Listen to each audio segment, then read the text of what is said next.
Colin Kaepernick is back and bashing capitalism. The former quarterback, who made millions off his NFL career and endorsement deals, is slamming the system that made it possible.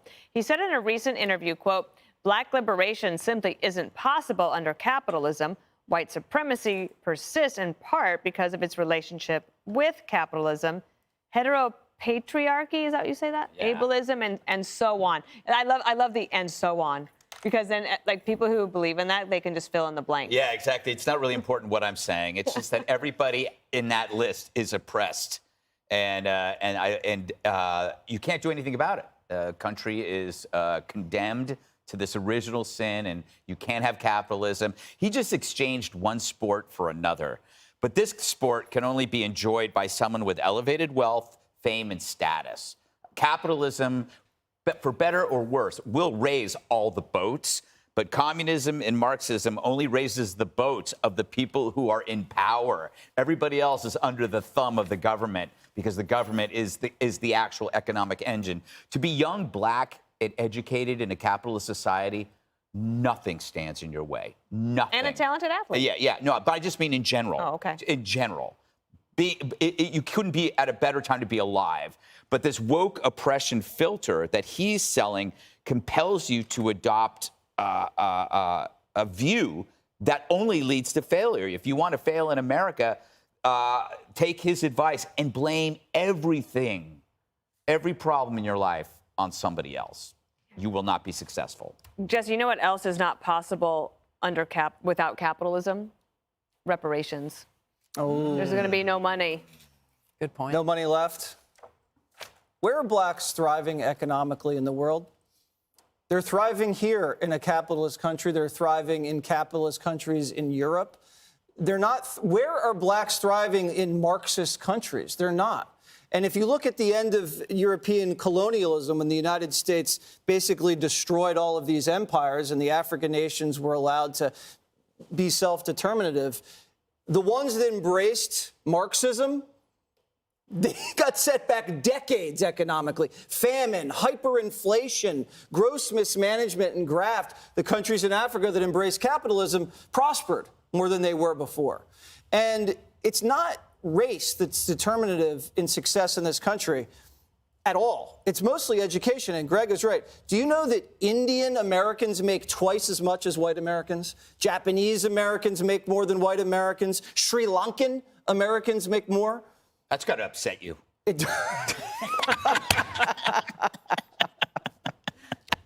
I'm going to leave it at that. And so on.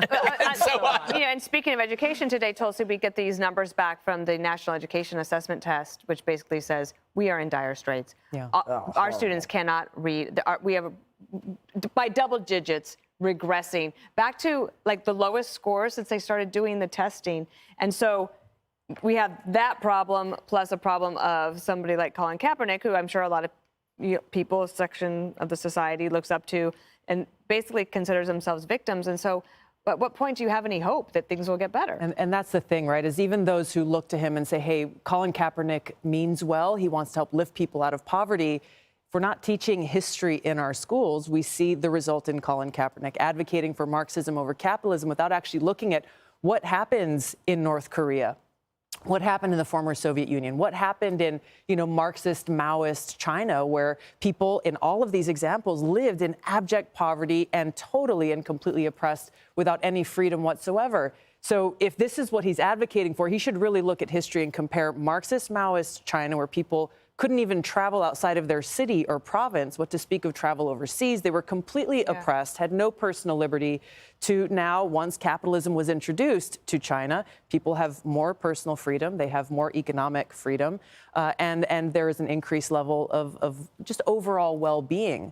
So Colin Kaepernick and those who are advocating for Marxism need to know what it is, what the consequences are in every example throughout history, and recognize that capitalism throughout history has, as you said, lifted people up and provided that freedom. No question about that. Judge, he wrote the book with two Marxists. he had made $40 million apparently, and he has a $5.4 million Vegas mansion. That does not happen under socialism.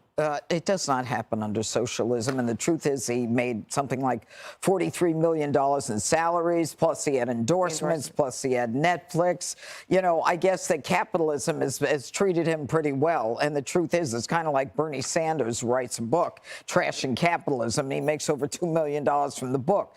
But, you know, the whole concept of white supremacy as being, you know, the enemy of anything and everything, you know, it doesn't really answer the question that, you know, if we're a free country and people have a free will and people succeed based upon, you know, the stats that Jesse was saying having nothing to do with white supremacy, you know, you can't blame it all on that. And, you know, instead, maybe you ought to be looking at why is there so much black on black crime? Is that because of white supremacy? Why are kids in Chicago shooting each other? Is that because of white supremacy? I mean, money is one thing, but isn't it also a standard of living that people should be concerned about in terms of, you know, white supremacy stopping other races from going forward?